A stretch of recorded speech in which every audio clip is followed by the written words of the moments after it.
and welcome to World Insight with Tian Wei, coming to you live from Beijing on CGTN. Coming up on today's program, German Chancellor Angela Merkel is leaning towards calling new elections after coalition talks failed. Will holding new elections really deliver better results for Merkel's CDU party? One of the best examples of China's commitment to regional integration is its contribution to Asia Infrastructure Investment Bank, or AIIB. I speak with the AIIB President Jian Liqun to see how that works.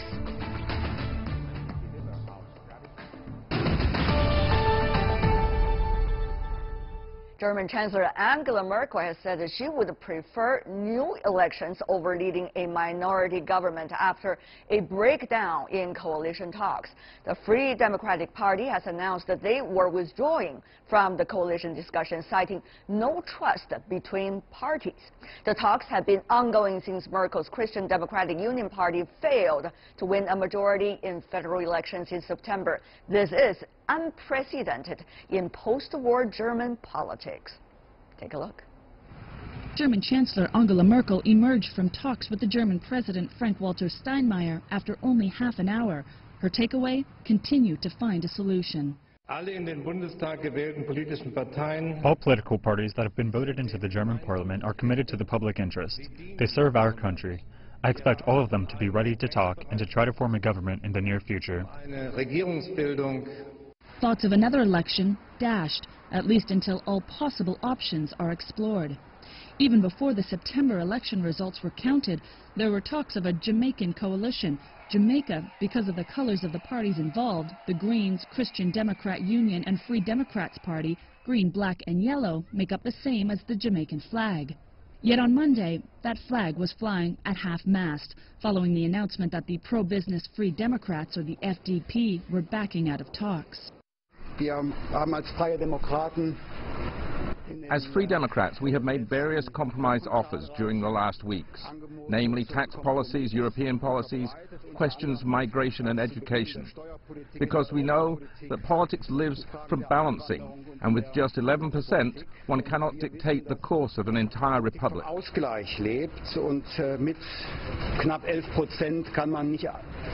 Merkel is now acknowledging that the weeks ahead will be difficult.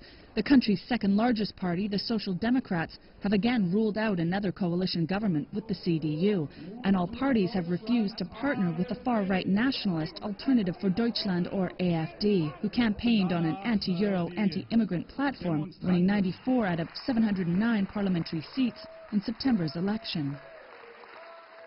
Many are concerned about what new elections might mean for the AfD amongst voters who have now lost further faith in the Chancellor. The AfD has nobody to enter a coalition with in the German parliament, so it might be that its impact is minor in a political pragmatic sense. On the other hand, they might use procedural rules and try to block the parliament and its progress, and that might have a long-lasting effect. Merkel says she'd rather have elections than try to form a minority government with the Greens or even the left-wing popularist party Die Linke. Her center-right CDU is clearly feeling the pressure of her dismayed support base for her increasingly left-leaning policies. Meanwhile, the German president will meet with all parties over the next few days in an effort to find a solution.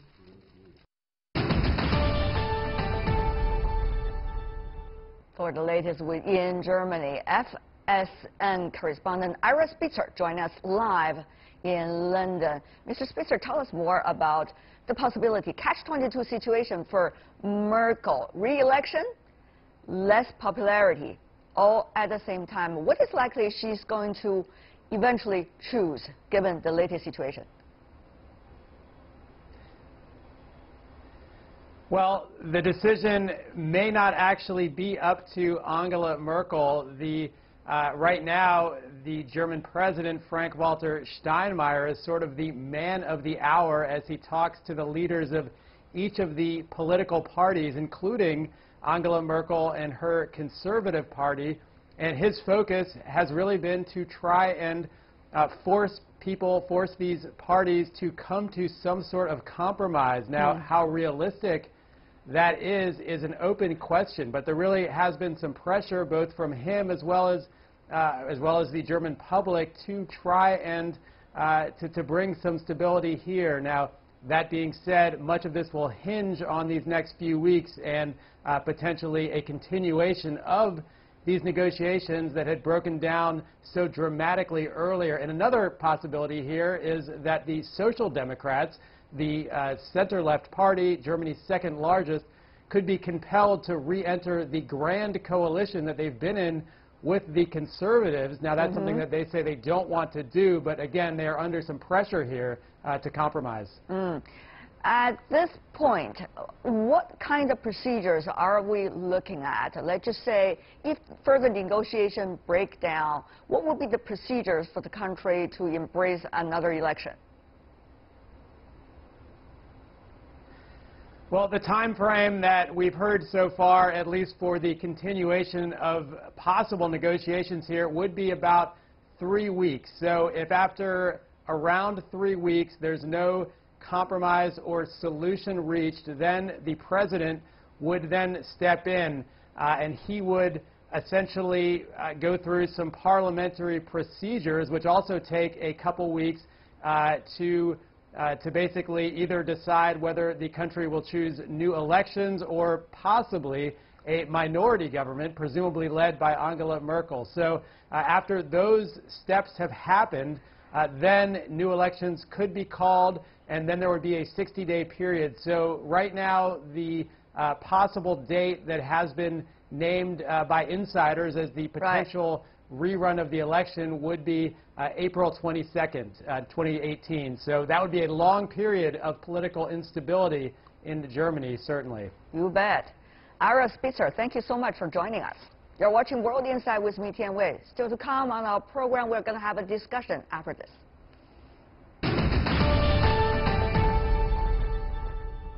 For more on the failure to form a coalition government in Germany, we are joined in London by Professor Iain Begg, who is a Professorial Research Fellow at the European Institute with London School of Economics and Political Science. Professor Begg, it's wonderful to welcome you back.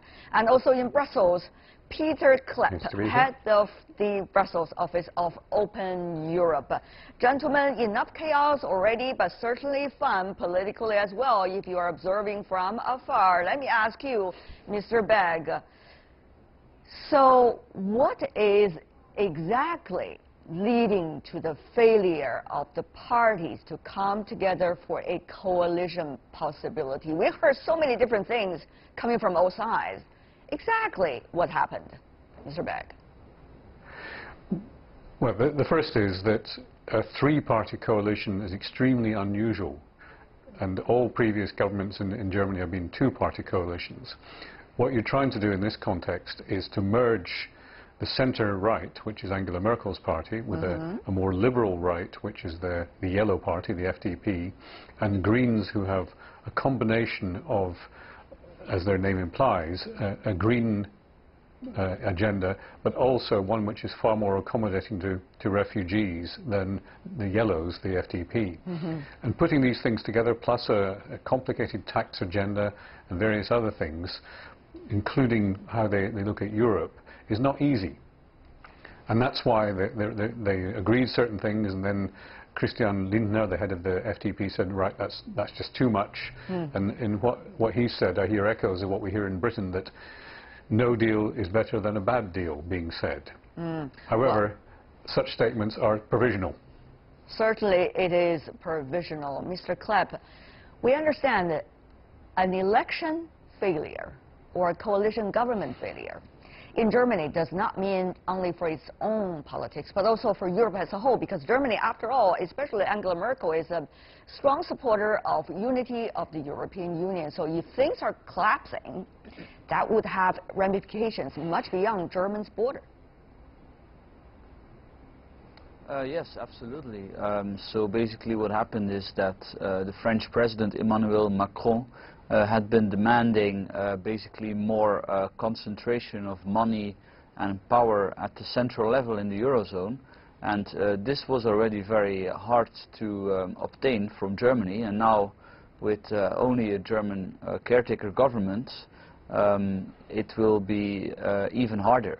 I think for the Brexit talks, not so much is going to change. I think all in all there's a consensus on what Germany wants there, so even a caretaker German government, I think, will be allowed to make certain compromises. Do you think Angela Merkel would sit on a minority government, Mr. Begg, given your judgment of her personality, political style? Well, she said she does not want a minority government. It would be weak and should be subject to all kinds of constraints on what she was able to do, because any opposition could then try to undermine her policies. But I have to disagree with Pieter Cleppe about the impact on Brexit.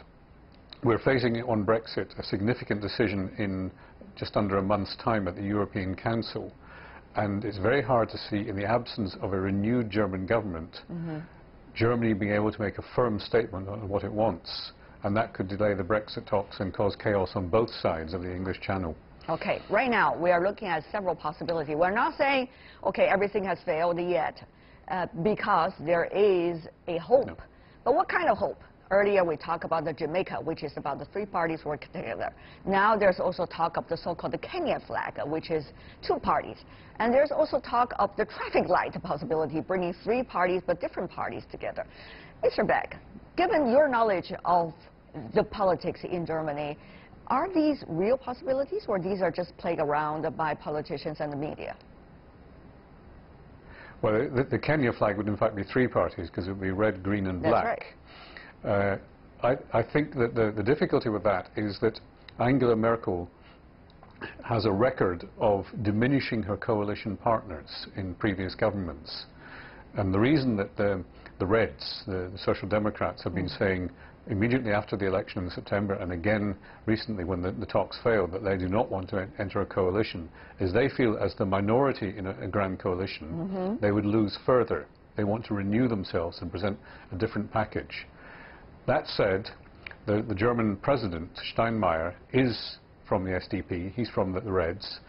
He will not want his party to be responsible for causing political dysfunction in Germany. So I expect he will be exerting some quiet pressure on his SDP colleagues to try to push them into an agreement if the original Jamaica coalition is irretrievably broken, which it may not be yet. But the question is, how much persuasion power does the president, once he is the president, not necessarily the head of the party, have over his own party, the FDP? Mr. Cleppe, what do you think?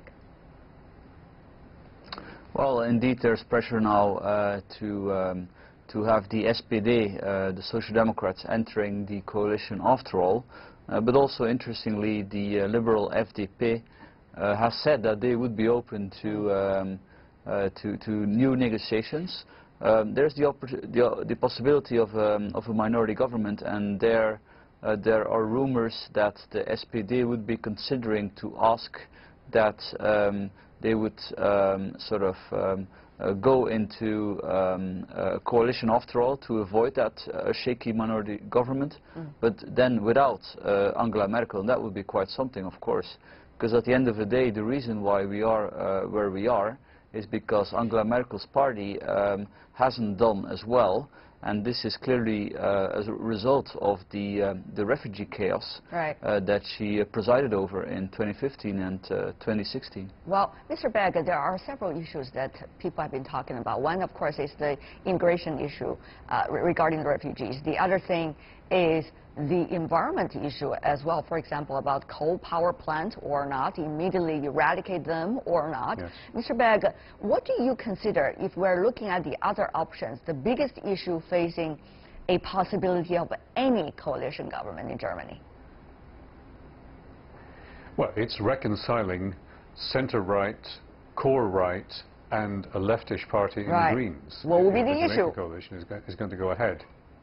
But I think the big issues will be, for the Greens, they'll want to insist on phasing out coal. You may remember that Angela Merkel took a decision 6 years ago after the Fukushima disaster to abandon all Germany's nuclear power facilities, and that created a need to fill the gap with coal.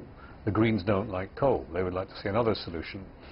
You will find differences on tax policy, which were already under the discussions and in which the FDP said they had made major concessions. But they're playing a form of brinkmanship, and they said, you can push us, but not push us too far. Otherwise, we lose contact with our electors, even though, as Linda said in your interview, it's only 11%. At the end of the day, most important issue right now is whether all of these chaos are only skin deep, are tactics played by all sides, or they are actually of real essence and probably going deep into the nature of politics in Germany. Mr. Cleppe, what is your judgment? Well, I do think that there are real differences. I suspect what the FDP would really hope is to be able to prop up a minority government. Right after they walked out, they have said that they would be open to that. And this would probably be good for them because they would not be tainted by some of the decisions taken by the government while still having control. If we would go to new elections, I would not be surprised if the FDP would be punished for that, and if the big winners would be the right-wing populist AfD. So I do think that Merkel is still very keen to avoid elections, even though she sort of said that she would be open to that. So let's see. And you know, Germans like stability. So I wouldn't be surprised if at the end of the day some coalition will be agreed before Christmas. I see. Mr. Begg, what is your judgment? Tactics or real thing here? I think it's real, and we've seen something similar in Spain, where they've had great trouble creating a government, in the Netherlands, even in the UK, where we are currently ruled by a minority government. So that it's a phenomenon across the continent of disenchantment with the core political class, and sometimes a suggestion that they're suppressing normal democracy. They're not allowing new ideas to float to the surface. We should also recall that in Germany, the biggest loser in the elections in September was not Angela Merkel's own party, but her sister party in Bavaria, the Christian Social Union. And they are a fourth party in this coalition, even though they've traditionally been very closely allied to the Merkel's CDU party. They will be quite concerned to maintain that link and not to provoke Merkel into competing against them in a future election, which she has as a reserve card that she could play. But on the other hand, Mr. Begg, it seems that Mrs. Merkel is quite contagious in a way, because whoever is working with her and her party is not likely to be the party that gets stronger. And also, whoever is working on a negotiation with her might be the one that's likely to be blamed. Some say this is quite an interesting phenomenon. What do you make of it? Well, I think you're exactly right, and it's the reason the Social Democrats are unwilling to enter a new grand coalition, in spite of the fact that, along with Merkel's party, they could form a majority. They want to renew themselves and offer an alternative vision, which is, let's face it, that's normal democracy. Yeah. Parties should not be stuck in the center all the time. But we shouldn't forget, Mr. Cleppe, at the same time, Merkel, the Chancellor now, acting Chancellor, I should say, is also suffering from the popular votes, shall we say. If you look at the surveys, of course, how much you would trust the survey since the last U.S. presidential election is a big question mark, but survey is still there. Her supporting rate among the Green Party, for example, is going down, as well as from some of the other parties. What do you think she is suffering if this thing goes and prolonged? Well, yeah, I mean, there's still a lot of support for her when you ask this in opinion polls. But then in the ballot box, her party hasn't done so well, indeed. So I think there's a lot of wariness, and indeed she's been pushing her party more to the left. She phased out nuclear energy, she allowed the Eurozone bailouts to happen, and then she suspended the Dublin rule for refugees, which then led to the chaos that we've seen. So she sort of abandoned her right wing and gave room to a right-wing populist party. So I think ultimately that's gonna come to haunt her, and I wouldn't be surprised if it would happen now. But as I mentioned, given the fact that people are also wary to have new elections, they may go for maybe just one more Merkel term. I see. But you know, at the end of the day, it is not just Merkel or the coalition government. It is also what's going to happen to the far right, the AfD that people have been talking about. Dark horse, certainly in the election in September, a quarter of the seats in the Bundestag exactly went to that party. This is rare in German politics since the Second World War. Mr. Begg, all of these scrambled up. Eventually, what would that mean for the AfD? Well, let's be clear. They only got 13% of the vote. Yeah, 13% of the vote. Yes. And they're still a small minority, and I don't think there's much sympathy in Germany overall for their point of view. It was above all men in East Germany that were backing them, although there was support elsewhere. And let's not forget as well that Angela Merkel is a master tactician when it comes to coalitions and building them and running them. She's been in power 12 years. Now that's still 25 years less than Robert Mugabe, so although people might start to get fed up with her eventually, it might not be that comparison. She still has enough, yes, well, she may not like that comparison, but she still has, I think, enough energy to construct a new government, but probably this would be the last time that she would be Chancellor. Mr. Cleppe, what do you think? With all of these drama, eventually, even if there is a coalition government, what would they mean for Germany's stance and its strong position earlier regarded in both the European Union and for Angela Merkel as Chancellor if she was elected again, and also for the ideas that Mrs. Merkel and her party have been clung to, for example, about migration, about some of the environmental issues as well. What would all of this mean at the end of the day, Mr. Cleppe?